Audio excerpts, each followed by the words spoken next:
महानुभावों,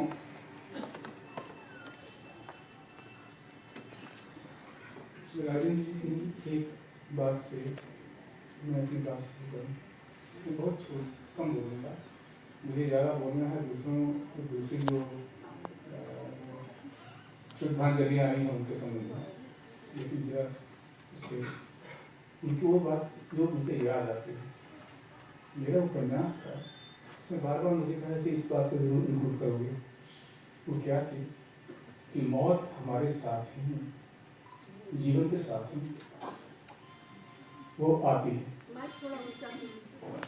जी, मौत हमारे जीवन के साथ ही साथ आती है। ये हम हैं कि जिंदगी को उसकी चंगुल से छुड़ाए चलते हैं, कितनी दूर तक, कितने समय तक।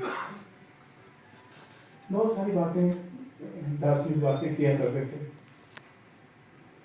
मैं कहता था कि किसी को तब देखो जब वो नहीं है,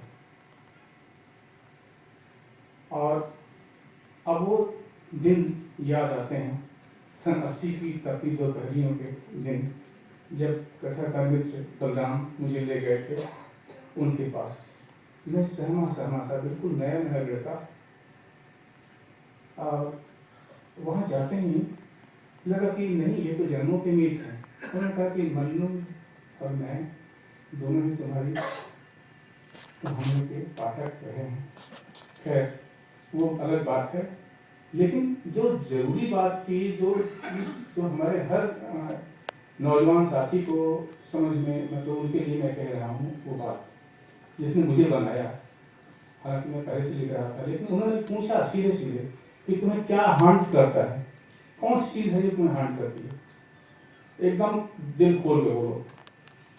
मैंने कहा आखिर, मैंने कहा हाँ ठीक। सर्कस, कहा हाँ। कहा कोयला खदान, थोड़ा चुप है, बोल ठीक। हमने कहा समुद्र, फिर थोड़ी चुप रहे। इसके बाद बहुत सारी चीजें कहता रहा। उन्होंने कहा लिख डालो, लेकिन कुछ बातें पहले जान लो कि तुमसे पहले विशिष्ट जनों ने दुनिया का वाङ्मय, दुनिया का साहित्य जो है, दुनिया की बौद्धिक संपदा क्या है। फिर साहब क्या हुआ कि 2 घंटे तक मुझे इतनी जल्दी बहुत सारी चीजें बता गए हो कि मैं तो बिल्कुल चकित रह गया।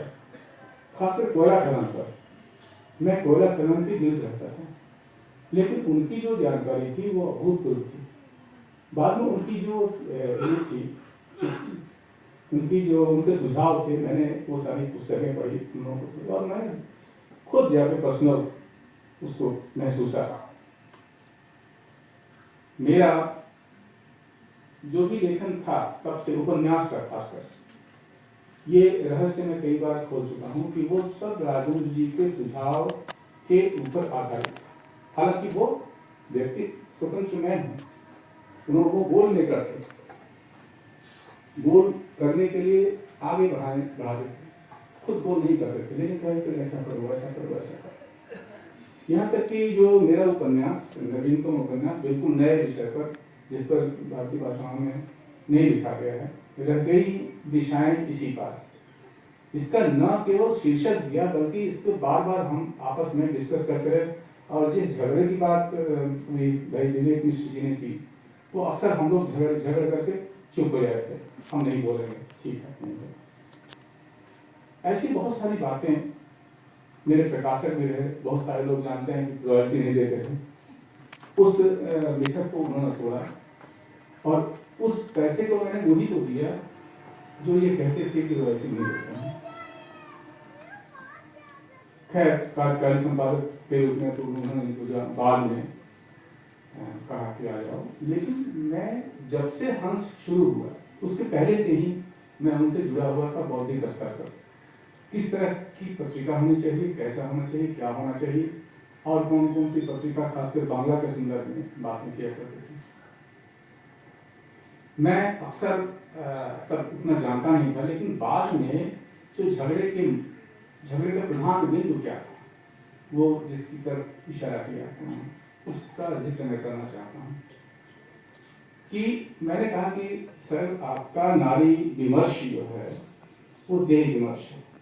आपके लिए औरत 14 साल में पैदा होनी चाहिए और 40 साल में मर जानी चाहिए। 40 to 40 एकदम से बिगड़ करके लगा कि एकदम जमुना मामले में कूद पड़ेंगे। ये इस तरह का झगड़ा जो चूड़ांत हो गया।